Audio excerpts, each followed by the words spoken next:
All right, ladies and gentlemen. Just wanted to give you guys a brief update before the video gets started. The first 18 minutes, well, really the first 18 minutes and 30 seconds, 19 minutes of this video was me really just talking about my thoughts on white nationalism, ethno nationalism, broadly speaking, through a historical lens and through the lens of somebody who is, you know, a minority, Black, Hispanic, Native American. So if you don't want to hear that and you want to just go straight to hearing me react to the video, skip to around the 18-minute and 30-second mark so you don't have to listen to my whole preamble. But I do just want to say this very quickly, and this is just an important side note.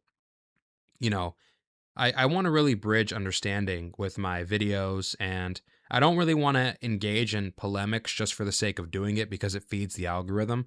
I really do want to have intellectual and productive and constructive conversations with the people who watch and the people in the comment section.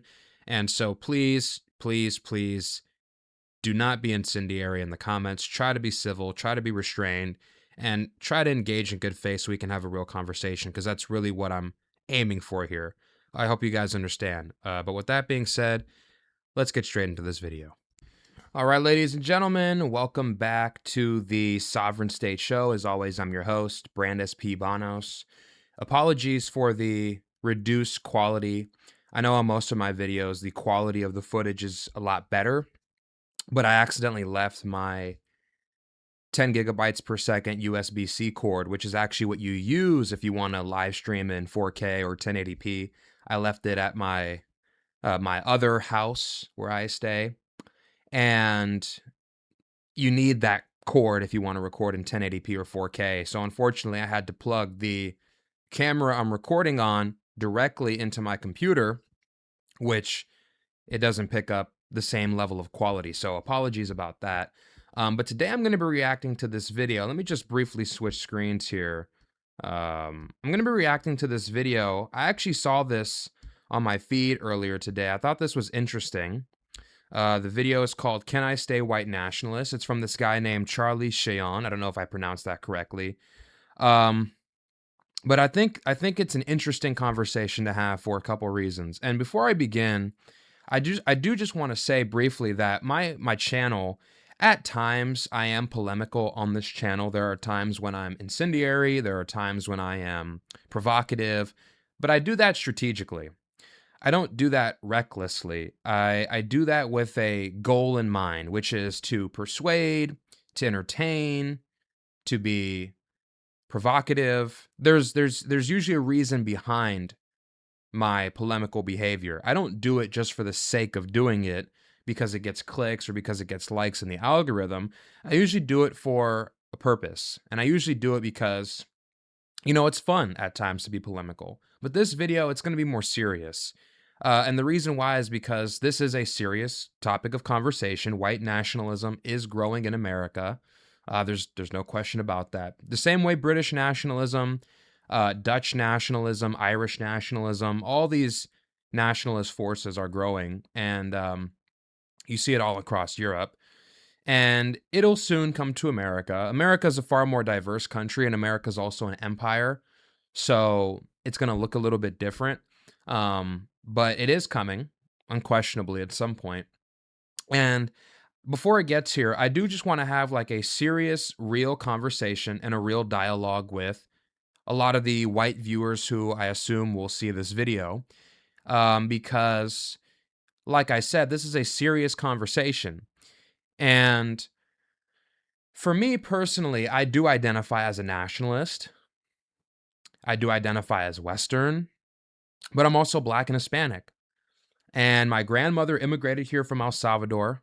And I'm also the descendant of Choctaw Native Americans and Black American slaves. So I have a very complex relationship with nationalism. I have a complex relationship with Western civilization. But the more I learn about history, the more I learn about this country, it develops a more renewed appreciation for it and its history despite those personal struggles. And it adds an even deeper level of appreciation because it's not just uncritical patriotism, but it's actual understanding. And that bridges a more robust sense of nationalism and patriotism.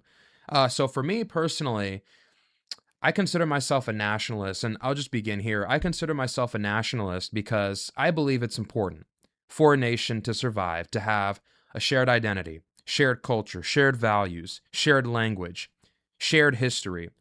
And on some level, when everybody in a country loves that country, it makes that country stronger. And I think everybody who lives in America should love America, should want America to survive. And I think anybody who is against America and wants America to die, wants America to fail, is somebody who should be treated as an existential threat to the future of our country. So, despite my lineage, despite my kin, despite my ancestry, I do love this country. I will fight for this country if necessary to defend this country because it's a special place, unquestionably. And the broader point I want to make here is like, on one side, my mom's side, we are descended from Black American slaves and Choctaw Native Americans. My family was pushed out into, well, my great, great, great, great. So my fourth generation great grandmother was pushed out of the southeastern portion of the United States during the Trail of Tears into Oklahoma. And she was born in Okmulgee, Oklahoma, or her daughter rather was born in Okmulgee, Oklahoma, which is the capital of Muskogee Nation. And so, I understand that part of my history very well. And I understand the Black American part of my history very well, and the fact that I'm the descendant of slaves. But I also understand the immigrant side of my background. And my dad's side, well, my dad's mother is a immigrant from El Salvador, came here in the 60s. My dad was born in LA in the 70s. And I understand on some level that the United States, as a global empire, after making the dollar the world reserve currency, after various imperialist foreign policy measures that they took in various parts of the world, in the Philippines and Guam and Vietnam, in the Middle East, in Latin America and Central America, the United States, and of course, on top of having a huge economy, transnational, multinational corporations, lots of economic opportunity. I mean, a culture that has been exported worldwide. It attracted my grandmother to come to this country, and America is an empire. And I think a lot of people who are nationalists forget that America is an empire, hence why it's such a diverse country. And I feel like in the age of nationalism, not civilization, but empires are starting to decline. The popularity of them are starting to decline as nationalism starts to regain prevalence in politics with the rise of Trump and other nationalist figures in places like Japan. But personally, when it comes to the topic of white nationalism, for me, I consider myself a nationalist for all the reasons that I just laid out. I believe in shared language, a shared love of the country.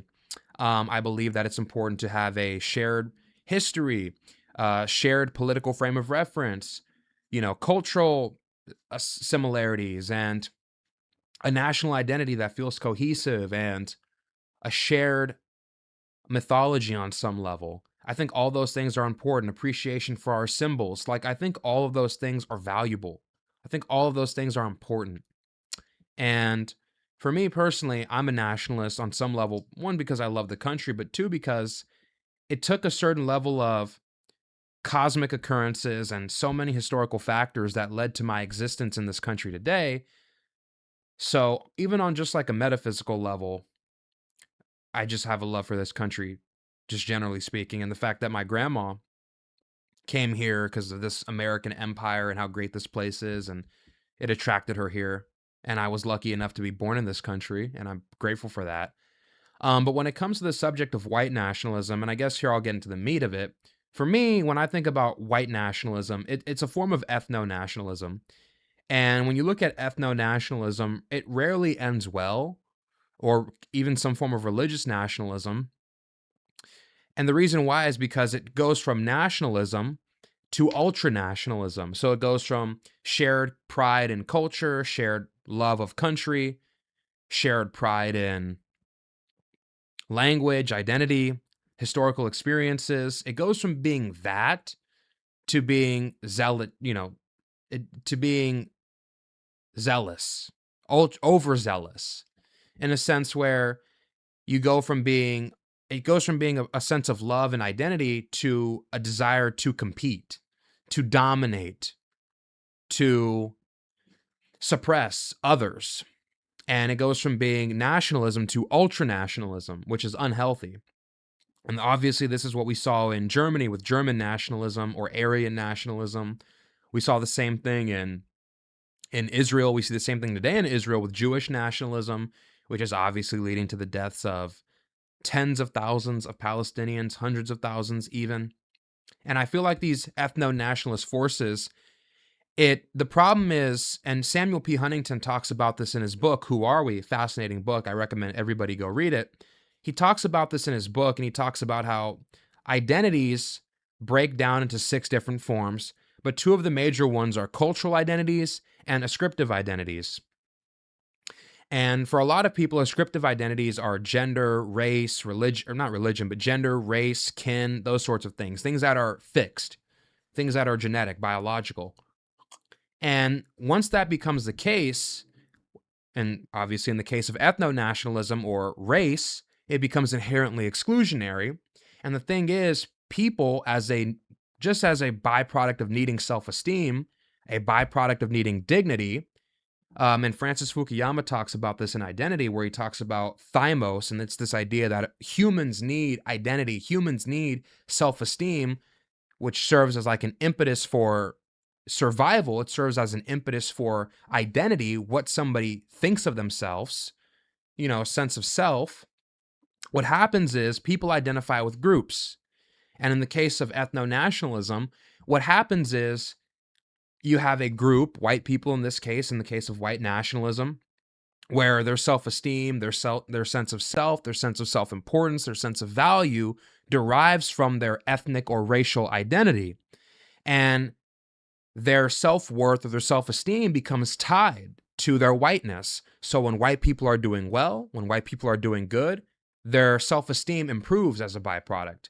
When white people are doing poorly, their self-esteem begins to diminish as a byproduct, and it leads to feelings of resentment or anger.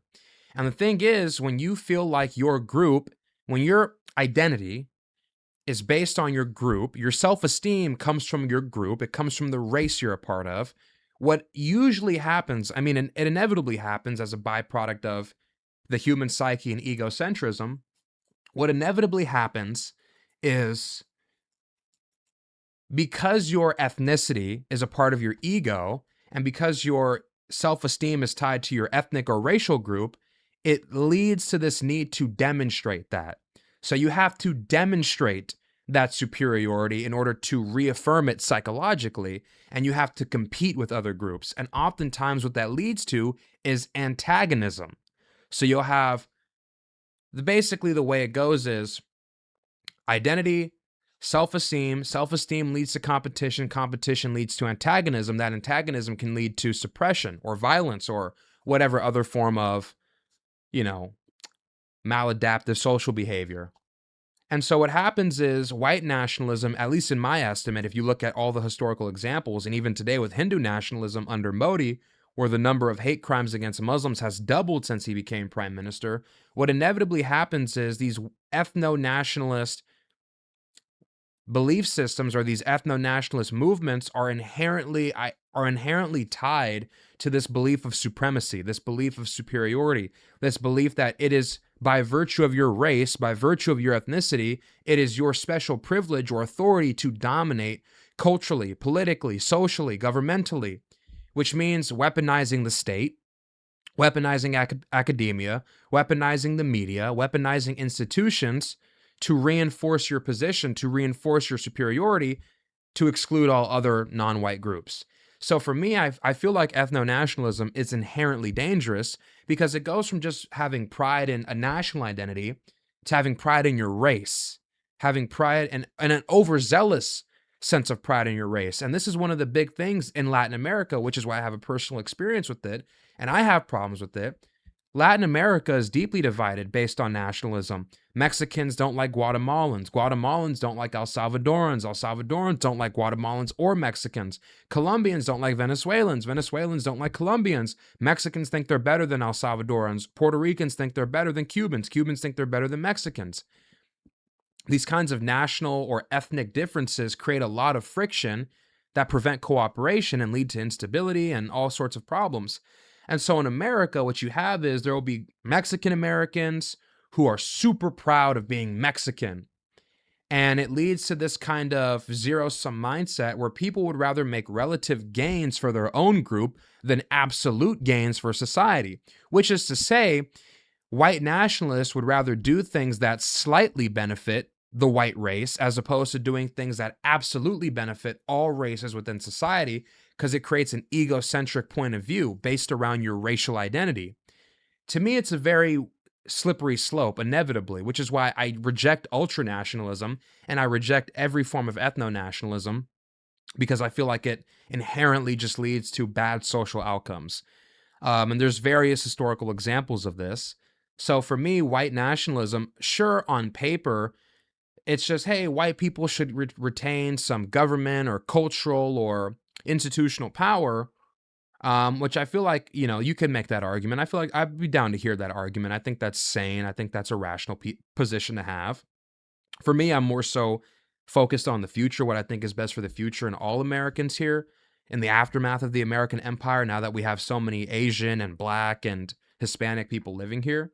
How do we integrate society further to prevent it from being divided on racial or religious lines? That's something that I see happening. It's happening right now, but I see that becoming worse in the future, and I want to roll that back.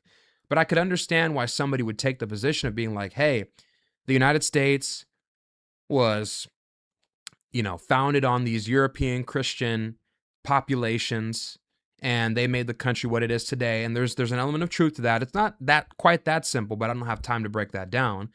But I understand the argument there, and I understand the belief that a white person would feel like, hey, white people should remain the demographic majority, should remain the, cultural majority in this country. I can hear that argument. I'm in favor of let's find a way to integrate everybody, but I can understand why somebody would take that position, and I'm more than willing to hear that out. But for me, my biggest concern is all this populist, nationalist, ethno-nationalist fervor spilling out into like antagonism and ripping apart the social fabric and leading to the country breaking apart into multiple different confederacies as opposed to one solidified nation. It's a real concern that I have, and I want to roll that back and stop that. So anyways, I want to bridge understanding. I want to be intellectual about this. I want people to give me their thoughts about this in the comments. And I've read books and various examples about this very subject, nationalism, The Virtue of Nationalism by Yoram Hazony. I've read it. And I've read about the idea of nationalism, and I have a very nuanced, complex take on it. And I want to be able to engage with people in the comment section to have like a thought-provoking conversation about this, because I think this is an important subject. But anyways, with that being said, with that out of the way, I'm going to go ahead and open this video. Thank you guys for listening to my preamble. Let me just actually, before I start this video, let me go back and make sure that the audio levels are good. Let's see this. Why is white nationalism? Yeah, the audio level should be good. Okay. All right. We're going to go ahead and get right into it, guys. Thanks for listening to my preamble. Let's do this. Let's go. I'm excited to hear what Mr. Charlie has to say. By the way, I have not pre-watched this video, so this is my first time going through it. I'm going to respond to his arguments bit by bit. So if I talk a lot, I'm sorry, but that's just how it's going to be. I'm going to have to break it down. Why is white nationalism considered this fringe, extreme idea? Well, the reason why is because ethno-nationalism can lead to ultranationalism. Ultranationalism can lead to, tearing apart of the social fabric or using the state to suppress minority groups in a violent manner. That's the reason why white nationalism is perceived as dangerous, because we saw Aryan nationalism and what that led to. And we see the overzealousness that occurs with ultranationalist, ethno-nationalist movements, or ultranationalist movements based on ethnicity or race, and how that inherently leads to negative social outcomes. Makes sense to me why some white people would feel this way, considering what is happening to America. I can make sense of it, yeah. Look, on the one hand, doesn't make I'm it a racial right. minority, right? I'm an immigrant, a naturalized citizen. So to be honest, it can be kind of hurtful, the white nationalist position. Like, dang, you don't want me to be here? That's cold. On the other hand, nobody can make you feel inferior without your consent. Eleanor Roosevelt. And look, I'll say right off the bat, I like diversity. Not in the anti-white sense that this word has come to connote, and not in the convoluted diversity is our strength kind of way, but the word in its purest meaning. Seriously, white, black, Asian, Indian, even Muslim, like I get along with people just fine. I love meeting new people, being like, hey, nice to meet you. Bindija, what a Hey, I love my Asians, by the way. Asians are fantastic people, generally speaking. I really do like them. lovely name. Is that like Hindi or Punjabi? Like I love taking an interest in other people's cultures. In that regard, you could say I'm a worldly man of the people, very not racist. So remember that. As I continue, why do we automatically regard this white nationalist position as hateful or extremist when it is arguably neither of those things? Right? This is just a natural and understandable reaction to what has been going on. Mm-hmm. I mean, I can see why some people can take it offensively, right? At the root of it, white nationalism is the idea that America needs to preserve its white Western Christian identity and Mm-hmm. culture by, among other things, stemming the tide of both legal and illegal immigration into the country Okay. so that America. So far, he hasn't said anything crazy. Because so far, what he's saying is it's the rational position, and we'll deconstruct it bit by bit. But yeah, so far, what he's saying generally tracks with the general white nationalist point of view. Remains majority white. And so if you're not white, your gut reaction could be like, hey, white people, America doesn't just belong to you. And I would tend to agree to the extent that the American that America belongs to the American people, right? Right. And no matter how you feel about it, the American people are people of all colors. But at the Right. same time, like I kind of get why they would feel this way, because their Mm-hmm. ancestors did build the country, Yep. and nowadays they're getting dogged on so hard. So I guess I mean it is true that in large part European, white, whatever word you want to use, white Americans did build America. That is true in large part, and they laid the cultural and social and governmental whatever foundations for this country. Absolutely, in large part with the help of African labor and at the expense of Native Americans. But it is true. Unquestionably. And I guess on some level, my only concern, my only critique or nitpick of what he said is just the use of the word should. Right. So far everything he said tracks. So far everything he said is perfectly fine. It's the use of the word should though, because when people say America should remain white, America should preserve its demographic majority or the white demographics or whatever, I take umbrage with the use of the word should as a matter of principle. And here's why. When somebody asks me, should America remain majority white? That's the way people usually ask it. Should. Well, should implies obligation. Should implies duty. It's our duty to make sure America remains majority white. It's our obligation to make sure America remains majority white. And the problem with that is that the use of the word should implies duty and obligation in such a way that it implies the state, which is to say the US federal government should take an active role in ensuring that demographic majority is preserved. And what does that mean? Well, obviously stemming the flow of migration, legal and illegal, which I'm in favor of. I think we should do mass deportations. I think we should keep legal migration limited for obvious reasons. I mean, we've brought a lot of people into this country in the past 60 years, and I think it's time to figure out, hey, how do we assimilate these people? How do we build a new identity for this country moving forward? Or how do we all find a way to get along so more and more and more migrants don't come to this country and kind of forget to assimilate? They kind of forget the assimilation part because they can find an enclave.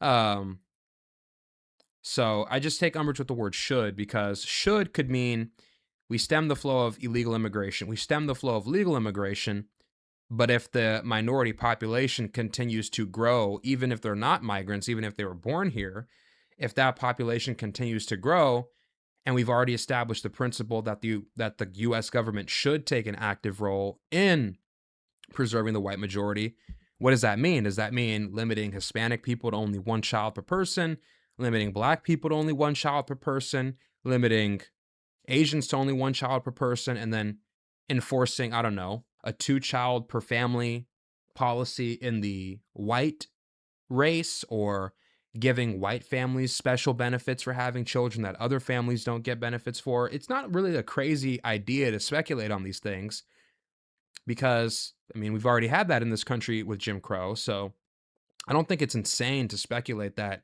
once you establish the principle, the very foundational idea that the United States the government is obligated to preserve a racial majority. I think once that becomes an obligation of the government, I think that could lead to potentially some very dangerous places, even if that's not immediately obvious. In the past few years, anti-white racism and resentment and grievance culture has somehow found its way to the center That's true. of the fabric. That is It true. became mainstream, I Huge think, problem. during the Obama years. And Mhm. before, at least in the late 90s or the early 2000s, as I recall, it was all about colorblindness, seeing people for the content of their character, not Right. the color of their skin. True. I think those were the days to live, right? Nobody had a smartphone, and it was the heyday of a harmonious post-racial society. Be that as it may, that you may never fully accomplish that, but it was the closest we've ever gotten. But the American left began singing a different tune in the 2010s, that we must see race. We must see it everywhere. Colorblindness equals white supremacy. There's systemic racial oppression going on, and that explains racial disparities we see today. No. And this grievance culture bore some pretty ugly things that are going on today. Open racial hatred This is all true, by the way. against white people. Academics from good universities writing literature on how quote unquote whiteness, not white supremacy, but whiteness is akin to a disease that must be eradicated.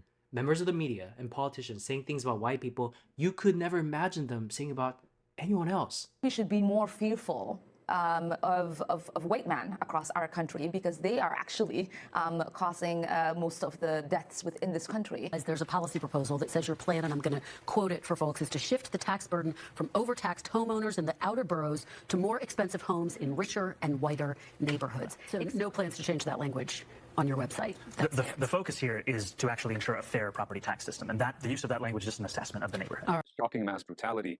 What is it that makes white men so prone to this kind of behavior, and what might be going on today in our country in which people are stoking a sort of victim complex among white men? Whiteness is never... I mean, I think the constant emphasis on race is something that the media does. I mean, obviously to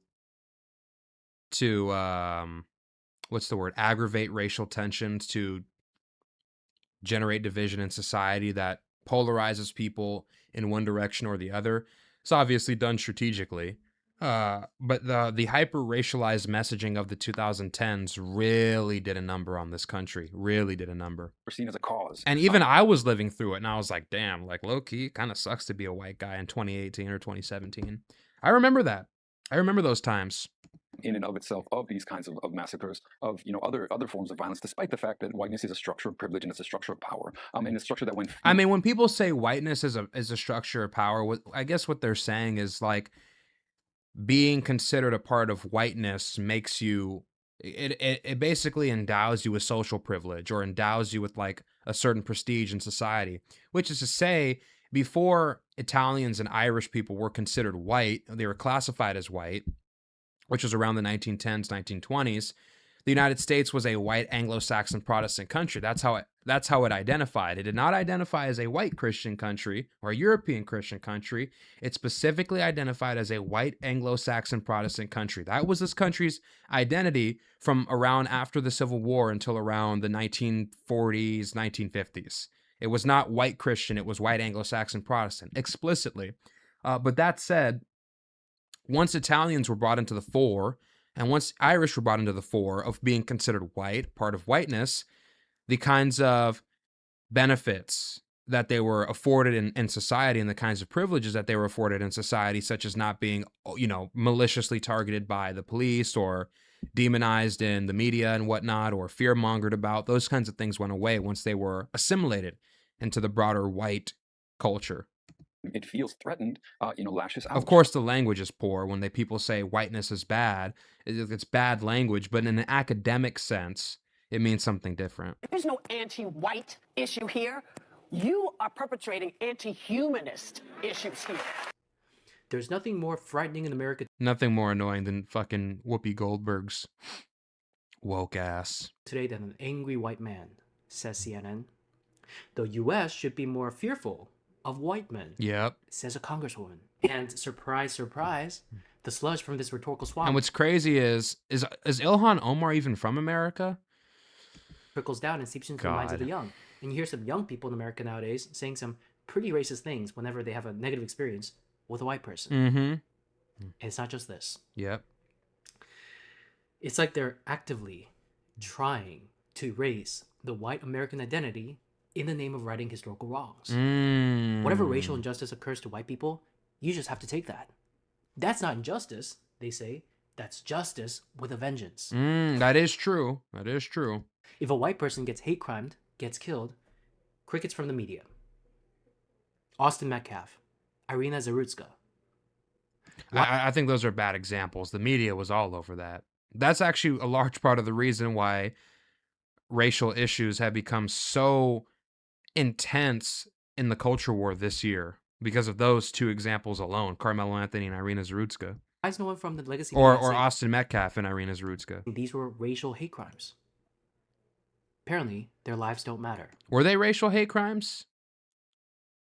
I think for something to be classified as a hate crime, it needs to be explicitly racially motivated. And even then, white people make up the vast majority of hate crimes in this country. Like, it's not even close. They make up the vast majority by a wide margin. So it's kind of disingenuous to push this narrative.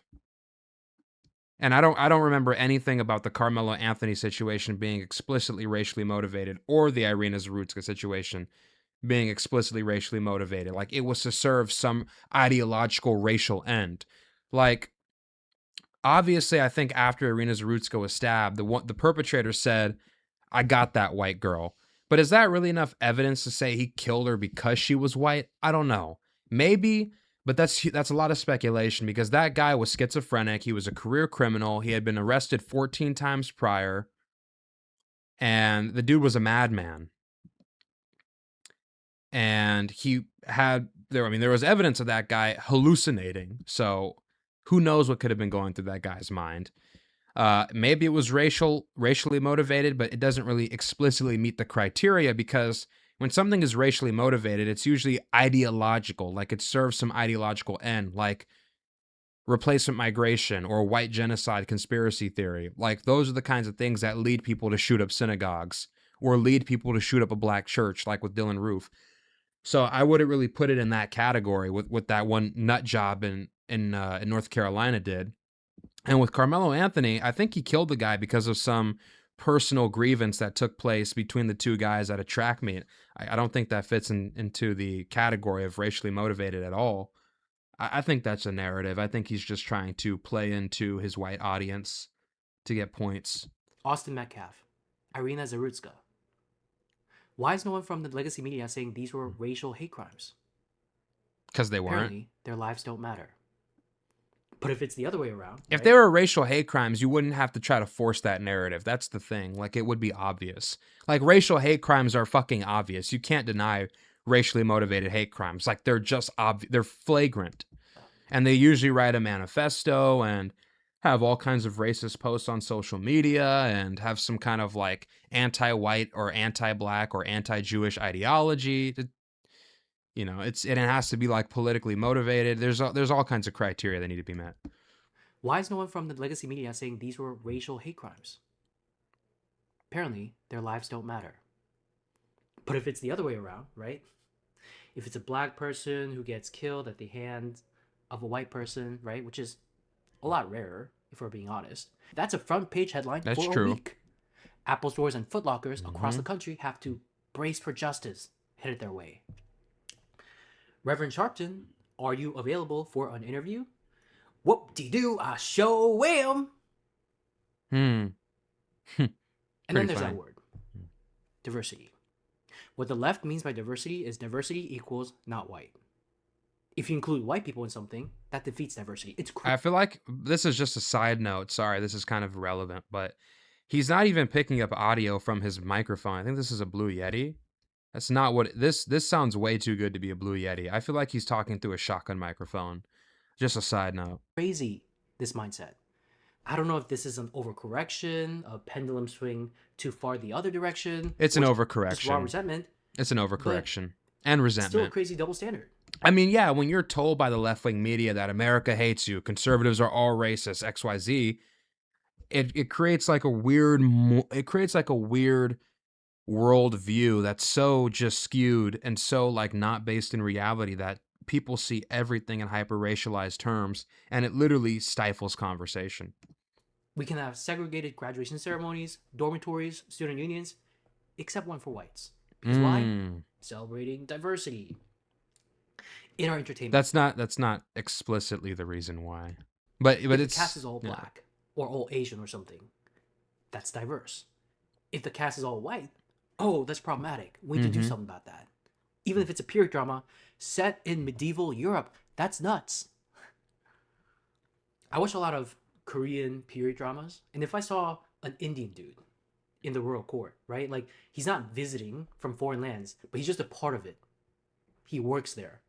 And he's going like, 전하, 통촉하여 주시옵소서. I'd be like, no offense, but what are you doing here? And not to mention, they're replacing known characters from European folklore. Snow White is Snow Brown. The Little Mermaid is black, which is bogus. Like, why not just make up new characters? Why is Ariel black? And man, you can't even say none because of all these TikTokers uploading TikToks of their kids going like, Mommy, she looks like me. And we're all supposed to go, oh, representation matters. Mom, I don't want to do this. You better react before you get your shit smacked. Act like you care. Okay. Yeah, there you go. Yeah, they gonna love this one. If in 10 years' time, Disney makes Mulan black, I'm gonna crash out. Y'all failed destroying the dynasty! Whoa, Mulan, why are you always angry? And so if I were a white person, seeing all this going on, this ingrained culture of anti-white hatred and resentment, erasure of distinct cultural identity in the name of multiculturalism, on top of rapid demographic change fueled by mass illegal immigration and a general culture of disdain by segments of the population towards the country and all for which it stands. Look, if I were a white person, It's true. and remember, I'm very, very chill. But even I would be like, man, this shit. Like, seriously, what the actual is going on right now? I'm being disrespected for simply just existing, right, being blamed for everything on the very land on which my ancestors built this country. That's it. Stop coming here. I forgot I had vintage mode on the microphone, so the audio probably sounds a little bit different now, but whatever. It sounds better with it off. I forgot to turn it off.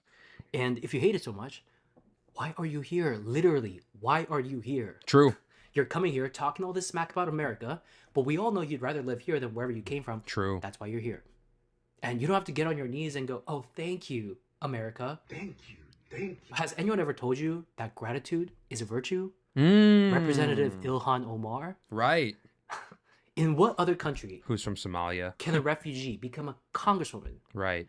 and then spend the entirety of her career dogging on that country? It's crazy. Only in the USA, folks. That's because of the freedoms and the opportunities here.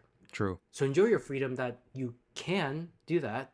But I personally think it's one of those situations where just because you can doesn't mean you should. I'm still waiting for him to launch I mean, everything he's saying is correct so far. It does seem like virtue signaling a little bit. I'm waiting for him though to get to the point where he launches like a real robust defense of white nationalism, because so far like he hasn't done it. And, I mean, he's talking about the general feelings of resentment, which I understand, but I want to hear like a real political and academic kind of like layout of what white nationalism is and why it's justified, as opposed to like telling us why white people feel they've been disrespected, which I agree with, and I feel and I understand that sentiment. I want to have that conversation, but I'm waiting for him to actually get to the point where he's like, hey, this is why white nationalism is actually good. I don't know when is he going to do that? We got 6 minutes left to go. I've gotten so many messages over the years. Like, oh, like you're a pygmy. Like, look at this Asian boy glazing white people. Okay, first off, shut your bitch ass up. It's crazy. I can't have an opinion. No, It's right. not like I'm I've going- gotten the same stuff, so I get where he's coming from. Like, oh, arigato, white because I'm an American nationalist and because I'm pro Western civilization and I identify and I see myself as Western, I deal with the same shit. I get where he's coming from, but it's called having epistemological sovereignty, controlling the way you think, seeing things clearly, being able to think for yourself. A lot of people can't do that people for all the cars because and of planes and cultural stuff. pressure. PMC could never. If I were like that, you could be like, okay, let's Wait, hold rein on. it Sorry. in, Let me 'cause, replay that. I was talking. Sorry, guys. Let me go back like 20 seconds. first off, shut your bitch ass up. It's crazy. I can't have an opinion. It's not like I'm going like, oh, arigato, white people, for all the cars and planes and stuff. PMC could never. That's true. If I were like that, you could be like, okay, That's what Myron let's Gaines does, rein which it is in, 'cause, yeah, it's one thing to have like an intellectual and like analytical and academic understanding of like social dynamics and why certain people and why certain groups and why certain movements emerge, why they grow, why they have legs and others don't, to kind of like break it down from an analytical point of view. But Myron Gaines is just a polemic, and he thrives on short form content where he says a lot of anti-black things with no substance to it. And obviously the way the algorithm works, and because he's a polemic and because he's incendiary, it feeds the algorithm because it preys on people's emotional faculties. And so it generates anger, and that generates engagement. As opposed to intellectual stimulation, which is why I don't respect what Myron Gaines does. embarrassing the rest of us. But I don't really think of it as pleasing white people. It's more like a game recognized game There you type go. situation. Right. You try building a civilization. People want to come live in, and then have those same people or their joyous offspring start complaining about it. Yep. You'd be the same, okay? You'd be like, okay, that's it. Love it or leave. Koreans, they're not even like love it or leave. They're like, just leave. You've been watching way too many K-dramas, got you the wrong impression of Koreans. We don't know you like that. Please leave. I'm Korean American, right? I'm surrounded by Korean people, a lot of Korean immigrants, and first gens whose parents are immigrants. They're very socially conservative. But a lot of He looks Chinese. He doesn't really look Korean. Is he Korean? Well, I mean, obviously he's Korean if he's saying he's Korean. I don't know. I didn't know Koreans and Chinese people look so similar. I can usually tell. I mean, I live in LA. I'm around Asian people all day long. I see them everywhere. In Torrance, where I work, Torrance is a Japanese majority city, I believe. Torrance has a huge Japanese population. And then I grew up in Diamond Bar. I spent the first almost 10 years of my life living in Diamond Bar around nothing but Koreans and Chinese people. I was like, it was an Asian majority place. So I kind of learned how to tell the difference between Chinese, Korean, and Japanese. I could tell he's not Japanese. I thought he was Chinese, but the more you know. a lot of them dislike Trump because they perceive him to be anti-immigrant, and Koreans in America stand in the shoes of immigrants. Mm-hmm.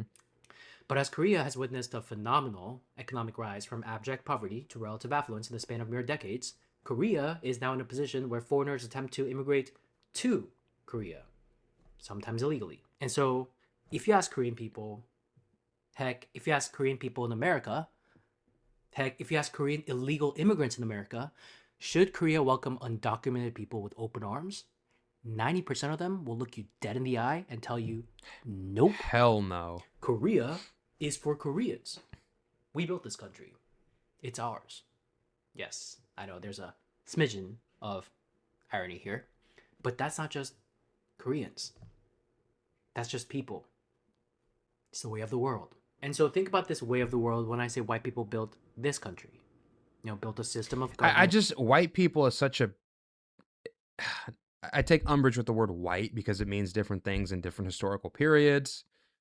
And the identity of America has been very fluid throughout history. If you actually know about American history, you'd know that, like, I'm not going to spend too much time on this. I want to finish this video and give my thoughts. But you'd know, if you know anything about America and American history, first off, if you were a Dutch shopkeeper from New York and you were a Presbyterian, the divides between you and somebody who was an Anglo-Saxon, Calvinist, planter, aristocrat from Virginia, the divides between those two people were sharp and real. There was an ethnic divide, a religious divide in terms of what sect you were. There was a colony divide. You were from different colonies, different states. One was from the mid-Atlantic, one was from the New England region, and you guys were both of different classes. One person was an aristocrat, one person was a shopkeeper or a merchant. So the divides between those two groups was very, very, very different. Those two people was very different. And in the early days of America, for about the first 80 to 85 years, the country was deeply divided. And many of the people talked about this at the Hartford Convention. John Hamilton talked about it, or Alexander Hamilton talked about it. John Adams talked about it. James Madison talked about it. George Washington talked about it. All of them in George Washington's farewell address, he talked about fearing that the United States would succumb to the spirit of the party and become divided. James Madison in his later days talked about fearing sectionalism, dividing the country and breaking it apart. Alexander Hamilton worried that the federal government wasn't strong enough to keep the states together. And the fear there was like the North and the South effectively functioned as two different countries, effectively until the Civil War, until after the Civil War. And then even after the Civil War ended, the Northern Army, the Continental Army, had to literally occupy for over a decade during the Reconstruction, the South in order to enforce federal law and civil rights, the new amendments that were passed under Abraham Lincoln. So the country was deeply divided for the first 100 years, so much so that a lot of people didn't even think the country would survive. They thought democracy was too fragile of a system, and here we are today. And this idea that that anybody at that time saw themselves as American or white or Christian or American or European or Christian, it's not true. That's not how they identify. They identified with their section. They identified with ethnicity. They identified with their colony, what state they were from. They identified with their economic class. Those were the real divides at that time. It wasn't like America was always this super glue of European Americans, or that was like the foundational identity for what America was. It adapted and changed over time. And this idea of like a national consciousness in America did not begin to emerge until after the Civil War. Like I said, for the first 80 years, nobody identified as American. It was after the Civil War when that identity became more salient, when an idea of like national identity really became prominent in the American consciousness after the Civil War, and the nation became more unified. And even after that, white Anglo-Saxon Protestants discriminated heavily against Irish, against Jewish, against Italian, against Polish, against Slavic immigrants for a long time. They didn't consider those people white, and they didn't consider them to be a part of the white Anglo-Saxon Protestant hegemonic culture that America was for, I guess most of its history at that point. So American identity has changed and grown and been more fluid and encompassed more people as time has gone on. And in the 1940s, when America really started to establish itself as a global empire, when the United States dollar became a reserve currency, when the United States became a global power and people wanted to come here, during the Cold War, people were escaping Europe, people were escaping Germany, and the United States started to lift some of those immigration restrictions, and a lot of people wanted to come here because it was a global empire. And America's always been even back to Manifest Destiny, America's always been an expansionist state, an expansionist country. People started to come here for that. People started to come here because of all these historical changes and the identity of the country and things like that. It grew, it changed over time with the new people that came in. That's just a fact. And I don't know, this idea to reduce or simplify America down to just being a European or white Christian country, I feel like that's just very dilutes what America is and how America changed and the complexity of this country and what makes it special and unique and beautiful over time. I get the white nationalist argument where a lot of these, at one point, I think America was 90% white, 95% Christian. Yes, that is true. But there was still a lot of internal divisions within the white Christian demographic that lingered. So anyways, that's just my take. I feel like it oversimplifies it, and it pretends like being white Christian was always this kind of like magic superglue for America when that's just ahistorical. That derives its power from the consent of the governed. created individual rights and liberties, invented separation of powers, checks and balances, blah, blah, blah. Right. That's why they feel some type of way about millions of people crossing the border illegally Yep. and changing the cultural fabric of the Yep, country. I agree. All the while being subject to a massive gaslighting campaign by immigrants talking about how the West is this terrible place. Yeah, right. True. And then I'm sure someone might respond like, Right. oh, slavery built this nation. Okay, No, it did not. That's cope. picking cotton is not... Well, there was No. more. There was more than picking cotton, but I get his point. His point is largely accurate. It's It's cope. not easy. It's cope. Picking cotton is not easy. So, shout out to the slaves.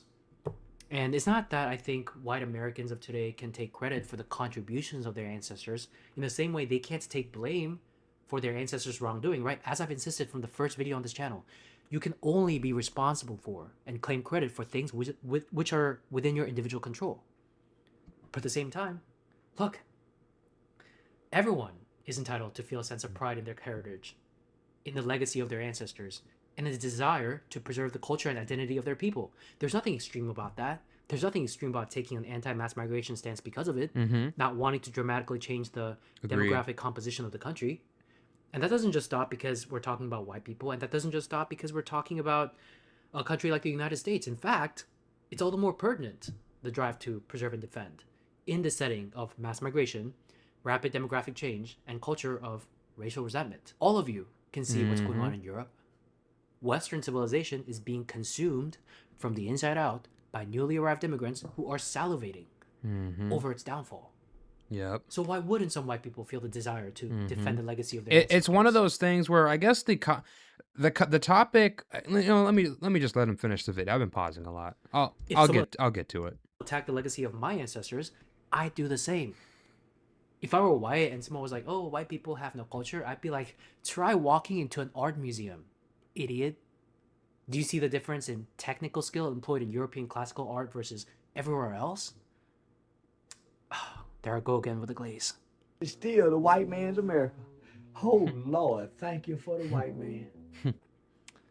So then, ultimately, Charleston White's what I'm funny, trying to bro. say is, I think I've proven myself to be one of the good ones, so I guess I deserve to stay.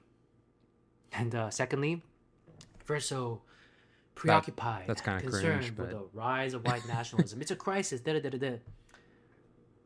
Baby, stop attacking white people every chance you get. I don't know what to tell you. And I have one more tidbit for you. Enforcing immigration law is not racist. True. No matter the disparate Based. impact it has on certain communities. Based. Because Enforcing national sovereignty and national security is based. Anything less than that is cucked. Mass migration is cucked. Mass illegal migration especially is cucked. communities are the ones They're both cucked, but in different ways. that disproportionately make up the illegal immigrant population. It's not rocket science. Yeah. And then playing the victim like, oh, you're being racist against us. This is happening to us because we're brown. After you broke into the country illegally, and the country now has to spend taxpayer money to expel you, Yep. is a terrible look. Not for America, but for you. Personally, I would like to see some illegal immigrants who've paid their taxes and committed no other crimes to be able to stay. But you're not helping your case when you do that, I think. Maybe they can stay, maybe they can. At the end of the day, we are a nation of laws, not men. The law must be enforced. To be able to stay, but you're not helping your case when you do that, I think. But, you know, no matter who you are, right? No matter what color or gender, creation or immigration status or just even just level of attractiveness, just know on this channel, it's all love here. You know, I appreciate your time and see you in the next video. Okay. I mean overall, I was thinking that video was going to be a more, let me switch gears here. I was thinking that video was going to be a more principled, comprehensive breakdown of white nationalism and why it's justified and why it's a healthy and good ideology.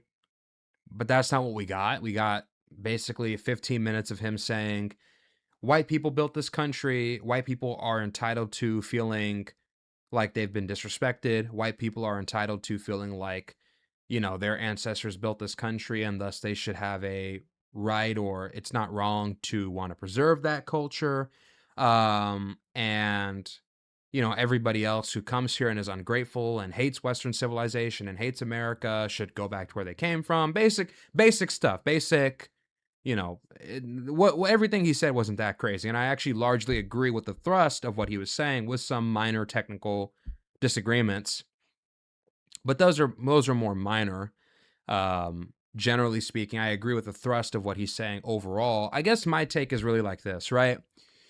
My thing is, my goal, my hope is that, because I do appreciate Western civilization, and I think Western civilization in the modern era especially is, I mean, unparalleled in terms of like advancing human rights, in terms of advancing rights of man, advancing property rights, building a successful civilization with Christian morals and Christian values at the forefront. That is like unparalleled. The Western civilization, the project of it, succeeded in a way that like no other civilization has succeeded, in terms of the prosperous, thriving human rights and Christian morals as like a bedrock. That's like special. And I have like a real appreciation for that, because it's given me the ability to be able to unify with people on the basis of shared ideals, shared principles, shared values, as opposed to like just tribal lineage or kin or racial loyalty. That's one of the promises of Western civilization. It's about technocratic skills. It's about prowess. It's about ideas and philosophy bonding people together, as opposed to just lineage-based loyalty. And I think there's something special about that that must be preserved for all of humanity and for our civilization. That is a foundational belief that I have. We are loyal to ideas, principles, philosophy, as opposed to kin and race. That must be preserved. That's like flat out something that must be preserved. And for me, my goal, my hope is that one day Black people say, I am American, I am Western, but I'm also Black, and I'm also whatever else. And I think that's especially important because I guess like it's important because national and civilizational identities really bond people together on the basis of culture, language, political frame of reference, social dynamics, all that good stuff. But even beyond that, it breeds a form of love, spiritually, ontologically, that bonds people together in a way that's not superficial, in the way that contracts or civic nationalism or constitutions bond people together, or economics bond people together. Real nationalism, real love of country, real love of civilization, that's like ontological, that's spiritual. That bonds people together in a way that civic nationalism simply can't. Economics simply can't, which is why I am a nationalist, which is why I do like Western civilization. And I think it's important to know that before the modern era, different civilizations traded, interacted, engaged with one another in unique ways. You had Africans who were generals, Africans who were merchants, Africans who were bureaucrats in the Roman Empire, and Africans who were portrayed in mosaics and art and sculptures in the Roman Empire, and even in medieval Europe as well, before racism was like a huge global phenomenon. And I think we need to find a way to move past that, because it wasn't like this before the modern era, and it doesn't have to be like this in the postmodern era, which is to say after the modern era, which lasted from 1500 to 2000. We have to find a way to move past this like racial resentment, racial grievance. It's not healthy for society. And furthermore, for me, the Western model is the superior model, unquestionably. I mean, look at the fruits that it's bared. Obviously, like, it is a little bit naive to believe that, you know, India and all these other African countries embraced human rights and private property and liberal democracy because of the ideas. The idea is just being better, as opposed to like the Royal fucking Navy that the British Army pulled up with. Like, that was really what changed these countries and made them adopt Western values. It wasn't the ideas themselves. So let's not be naive. Obviously, colonial and civilizational force and brutality led to those changes. But fundamentally, I mean, just as a matter of reality, those ideas, those models, I think they're better than tribal or other forms of ethno-nationalist models, like what you see in Cynic civilization in China. So for me, the Western model is better. And I have an appreciation for Western civilization, regardless of some of the historical problems that exist and that occurred. And for me, like, I do want to see people learn about history, learn about civilization, develop a renewed appreciation of America and their American identity, a renewed appreciation of Western civilization. Because for me, I am the descendant of African civilization, Latino civilization, but I do still see myself as Western. And I wouldn't want to live anywhere else really but here. You know, maybe I could go see myself living in Japan or Argentina or even parts of like nicer parts of Africa like Botswana, but even then I think I would choose like the UK or France or Japan before any of those countries. But the broader point I'm making here is like we can't live in a, not even just in a country, but we can't live in a civilization that's stable and sane and prosperous when like half the people there think it's ontologically evil. As a matter of race, that's a problem and it must be addressed and it must be destroyed because it will destroy our civilization. It will destroy our nation, and that can't happen. So we must oppose that fundamentally. So that's my goal.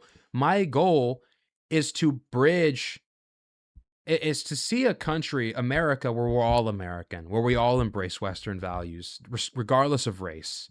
And we all see ourselves as members of one civilization, because civilization is not descriptive. Civilization is not racial. It's not based on kin. It's not based on ethnicity. It's not based on race. Civilization is based on culture, language, political frame of reference, social dynamics, customs, tradition, history. That's what a civilization is based on. Architecture. That's what makes a civilization, not race, not blood. And I really want people to be able to see civilizations and Western civilization beyond just white people and colonialism and slavery. It's way bigger than that. And once you understand that, it does cultivate a renewed appreciation. We can't live in this endless state of grievance and hatred. Now, the flip side to this, and this is the one thing I will say, you can't have it both ways if you're a white person, where you don't want black people in your neighborhood, you don't want minorities in your neighborhood, you don't want brown people in your neighborhood, but then complain when they don't assimilate. Because for me, I am the way I am today because I grew up in a white neighborhood and I assimilated just fine. And I grew up in an Asian neighborhood before that, and I assimilated just fine. And my parents instilled cultural and social values in me that made me who I am today, where I value education, hard work, discipline, all those things, morality. But at the same time, it is hard to assimilate people when you feel like their identity is something that is like necessarily in conflict with yours. You can't assimilate people in that environment. It's just impossible. If you get mad that brown people and black people don't assimilate, but then say, well, we don't want them in our neighborhood, how else are they supposed to assimilate? They're just going to be forced into enclaves or forced into creating their own parallel society. And then you can't turn around and then complain about that if you don't want to integrate society. That just doesn't make sense. How do you think Singapore became a CMIO country, Chinese, Malaysian, Indian, and other country, where everybody was, where the social fabric is tight, where the social fabric is healthy, but it's multicultural and multiracial? How do you think that happened? It's because integration was mandated by the state. Housing quotas, with making sure that a certain number of ethnicities are inside one building. You have to have 25% Chinese, 25% Malaysian. You get the idea. Obviously, there's a robust social safety net. There is cultural expectations. The media is very tight around nationalism, very tight around racialized language and polemics. They don't allow Chinese nationalism to rise in a multicultural country, or multicultural country, because it would destabilize it. Very strict regulations on the press, very strict regulations on social order, in a way where it's like it almost feels authoritarian or tyrannical, because the government is literally embedded in daily life, but it restores social order. So it's like, on one hand, white people may have to give something up. They may have to say the government might have to take a more active role in integrating society, and preserving social order and assimilating people. And we might have to let some of these people come into our neighborhoods to assimilate them. But you can't complain about people not assimilating if you also say, well, we don't want to be anywhere around these people. It's fundamentally counterintuitive. It doesn't make sense. It's contradictory. So I want to come together, have a conversation, preach the good things about America, preach the good things about Western civilization, while also bringing white people into that conversation too, so they can air out their grievances and we can have that conversation, because that is the way forward. And we need to restrict migration and do mass deportations to enforce law and order and restore national sovereignty and secure our borders. But I just don't want to see cruelty. That's my fear, because with white nationalism, my overwhelming fear, it's not even just like white people saying, hey, we want you to respect or appreciate our culture and whatnot, and to kind of go along with, what we expect out of Americans and what we expect out of people who live in the West, just a basic level of appreciation and respect. But I think that's fine. But my just general fear is that it goes beyond that and it morphs into ultranationalism that becomes hateful, exclusionary, violent, because those are serious things that tend to happen when there's this huge populist uprising on the basis of national pride and ethnic pride and racial pride. So that's all I'm saying. Anyways, that said, I hope you guys enjoyed this video. We're running on about an hour here. I thought this was an important thing to discuss. I mean, crucial thing to discuss in these times. And I try to be surgical and clinical about my analysis, but I also try to be fair and nuanced at the same time. And because I want to provoke intellectual discussion. So anyways, that's my take. I hope you guys liked this video. If you did, please like, subscribe, comment, share. And until further ado, I'm out.